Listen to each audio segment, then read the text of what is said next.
nombre es Virginia Mora Carvajal, yo soy profesora en la Escuela de Comunicación Colectiva ya hace aproximadamente 26 años. Sin embargo, en realidad me gradué en Historia, toda mi formación académica fue en el campo de la Historia y la formación, digamos, en cuanto a dar clases sí ha sido pues básicamente en comunicación.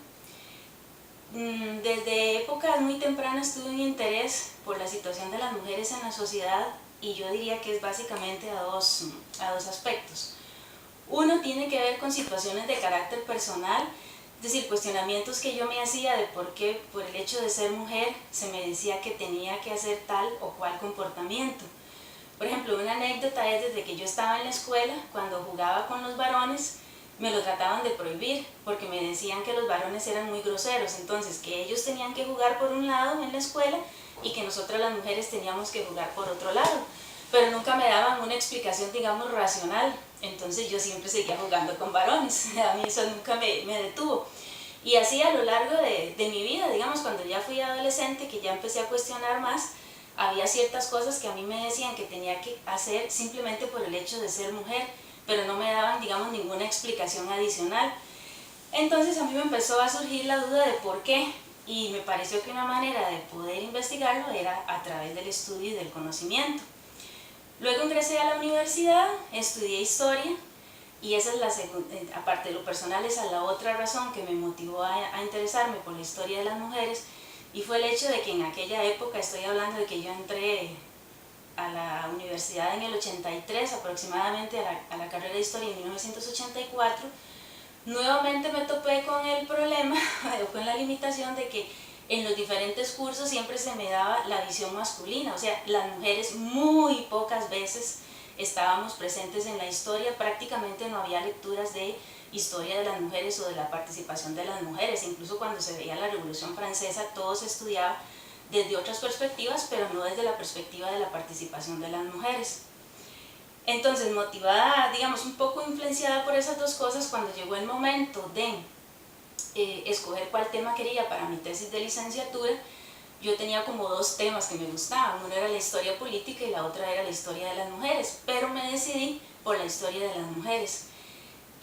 Yo siempre defiendo el que yo ingreso a la historia de las mujeres o estoy interesada en ese tema, no solamente por una cuestión meramente académica que puedo justificar perfectamente, sino también porque al construir o al visibilizar la historia de las mujeres estoy descubriendo mi propia historia como mujer. Entonces ha sido como un proceso simultáneo, un proceso personal de descubrimiento de por qué soy mujer, por qué se me imponen cierto tipo de comportamientos, cuál es mi historia, ¿verdad? Porque uno de los reclamos que a veces nos hacen cuando ingresamos en esos temas es de, pero vea a Beethoven, o vea a tal artista, o vea a tal otro, ¿dónde están las mujeres? Estamos ahí, lo que pasa es que generalmente no se han estudiado. Entonces a mí eso siempre me había molestado mucho. Entonces me parece que es importante visibilizar la historia porque es un doble proceso, un crecimiento personal de saber mi propia historia, ¿verdad? Que nadie me la cuente, sino descubrirla por mí misma, y además la cuestión estrictamente académica. Entonces, cuando yo decido hacer una tesis de licenciatura en el campo de la historia de las mujeres, sí debo decir que hubo profesores que se interesaron mucho por el tema y que trataron de orientarme, por ejemplo, con lecturas. Entonces ahí yo destacaría a Iván Molina, por ejemplo, que fue una persona que desde un primer momento se interesó mucho por el tema y él mismo empezó a buscar información sobre esa nueva, digamos, perspectiva de la historia. Y también al que fue el director de mis dos tesis, de la licenciatura y la maestría, que es Víctor Hugo Acuña. O sea, yo considero que ellos son las dos personas de historia que más influyeron en mi formación y que me trataron de orientar también en ese tema. La tesis de licenciatura fue todo un reto, incluso de carácter emocional, no por la elaboración en sí de la tesis, digamos, del establecimiento del esquema de trabajo que yo quería hacer, de mis objetivos, sino porque tenía que luchar contra una bendita frase, y la frase era, ¿y de dónde va a coger las fuentes para hacer eso? Entonces prácticamente la idea que estaba detrás de eso era que era imposible hacer historia de las mujeres en este país porque prácticamente no había fuentes de dónde tomar la información. Entonces claro, y eso, imagínense ustedes que eso era muy difícil para mí porque yo decía, bueno, y si finalmente no encuentro nada, ¿verdad? Y tengo que cambiar de tema, pero si tengo que cambiar de tema, yo dije, pues cambio, pero yo sigo. Y la verdad me impactó mucho en darme cuenta de que no era necesario buscar una gran cantidad de fuentes adicionales. Lo que era necesario era ir a las fuentes tradicionales, por ejemplo, los periódicos, pero con una mirada distinta, que era la mirada, digamos, de una mujer, de tratar de buscar la historia de las mujeres ahí. Entonces, desde esa perspectiva ya estoy totalmente convencida de que sí hay fuentes para hacer historia de las mujeres siempre y cuando yo vaya a buscar específicamente eso. Otras personas, por ejemplo, habían tratado el tema de la clase obrera o habían buscado en esas fuentes información sobre los obreros y ese era su objetivo, no habían buscado mujeres. Por ejemplo, Mario Oliva sí menciona en su libro algunas cosas sobre mujeres, pero ese no era su objetivo. Mi objetivo fundamental era, digámoslo así, descubrir o visibilizar a las mujeres ahí. Y sí se puede, digamos, sí hay maneras de hacer historia de las mujeres. Entonces ese fue, digamos, un primer intento, mi tesis de licenciatura, y ya posteriormente la tesis de maestría, que se trata de recuperar, digamos, la historia de las mujeres y su participación política y social en general, fundamentalmente en la década de 1920, creo que fue un ejercicio todavía mayor y mejor elaborado, digamos, académica e intelectualmente, más maduro, considero yo, que la tesis de licenciatura, porque ya implicaba un conocimiento mayor de historia de las mujeres, más práctica en cómo acercarme a las fuentes, ya tenía mayor conocimiento de la perspectiva internacional y me parece que fue, digamos, otra experiencia muy interesante. A partir de eso, digamos que mi experiencia laboral en el área de comunicación me llevó también a cambiar, a ampliar la perspectiva. ¿Por qué? Porque para poder establecer proyectos de investigación en la Escuela de Comunicación, lo que es hoy, digamos, el Centro de Investigación en Comunicación, yo tenía que incorporar la perspectiva de la comunicación en las investigaciones. Entonces eso ha sido muy interesante porque han sido como investigaciones interdisciplinarias, o por lo menos yo lo defiendo así, ¿verdad? Entre lo que sería historia de las mujeres, historia de la comunicación y sobre todo en los últimos años fundamentalmente historia de la publicidad, porque a lo que estoy orientada actualmente es a cómo, digamos, a la imagen femenina, digamos, que uno puede o que se refleja en los anuncios publicitarios en diferentes épocas. Entonces me parece que, bueno, eso ha dado pie, digamos, a otros estudios importantes y es otra perspectiva desde la cual también se puede hacer historia de las mujeres. En la historia de la comunicación también siempre lo que más se ha visibilizado es la historia de los varones, entonces por ejemplo los periodistas, pero poco se habla de las periodistas, entonces también es un campo muy rico que está en vías de exploración. Yo diría que en realidad la historia de las mujeres es un campo que hay que abrir mucho más, o sea, son demasiados los temas que hay que investigar, que todavía faltan por investigar más. Por ejemplo, de la participación de las mujeres en las luchas obreras, a mí me parece que hay que profundizarlo todavía mucho más. Centrándome en el artículo de las luchas obreras en Costa Rica, ese artículo es una parte de mi tesis de licenciatura que se publicó en la revista Nueva Sociedad.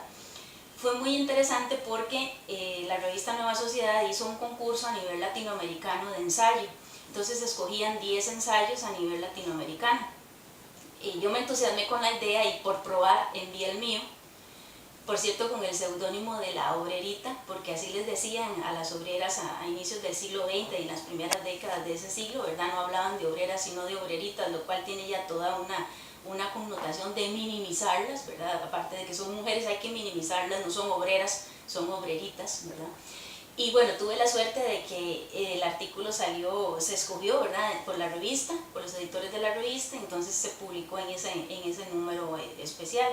Lo cual me pareció muy interesante, ¿verdad? Porque era una forma de dar a conocer el trabajo intelectual y académico que se estaba haciendo. Esta parte de mi tesis de licenciatura, que luego se publica en la revista Nueva Sociedad, fue un reto que me puso mi director de tesis en ese momento, Víctor Hugo Acuña, porque él me dijo que él me aprobaba la tesis, pero que solamente me ponía una condición, y era que tratara de escribir algo, de buscar información sobre la participación de las mujeres en las festividades del 1 de mayo en Costa Rica. Entonces, si era difícil encontrar información sobre eso para los varones, ahora imagínense para las mujeres, pero fue un reto muy interesante. Entonces logré encontrar información para la primera celebración del 1 de mayo en Costa Rica, para 1913, y posteriormente para el año 1920. creo que logré cumplir con el reto, ¿verdad?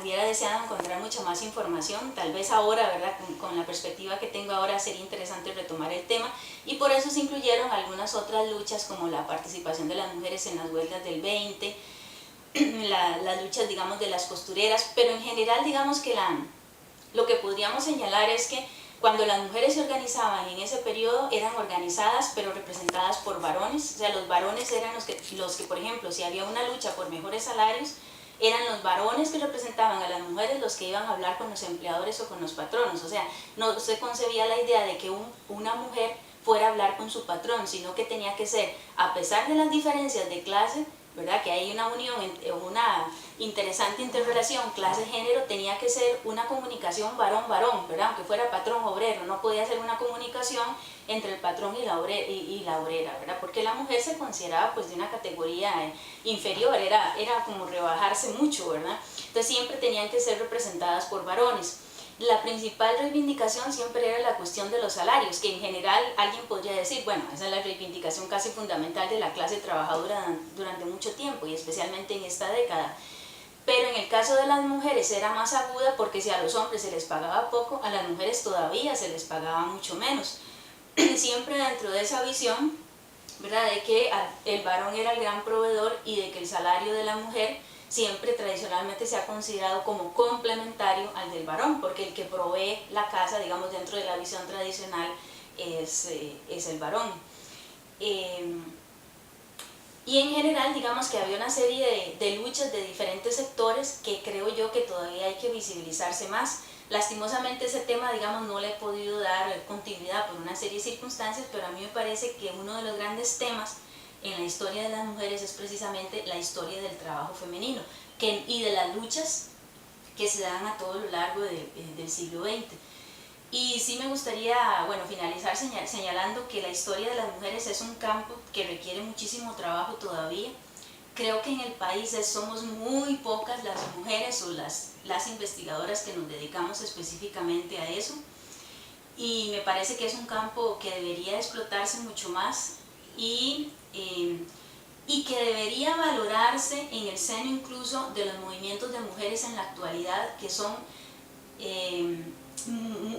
muy inmediatos en cuanto a sus demandas y que muchas veces se les olvida todo el pasado de luchas que hemos tenido que atravesar las mujeres para llegar a lo que hoy somos. Entonces es como muy inmediato, son como muy inmediatas las luchas de ahora, pero no comprendemos qué es lo que está detrás de todas esas luchas y cómo se han dado esos procesos. Y eso creo yo que ha sido, digamos, un problema incluso de perspectiva política para estos movimientos, porque si conociéramos mejor lo que hemos hecho en el pasado, creo que sería más fácil incluso impulsar algunas luchas en el presente. Pero bueno, eso es una apreciación estrictamente personal.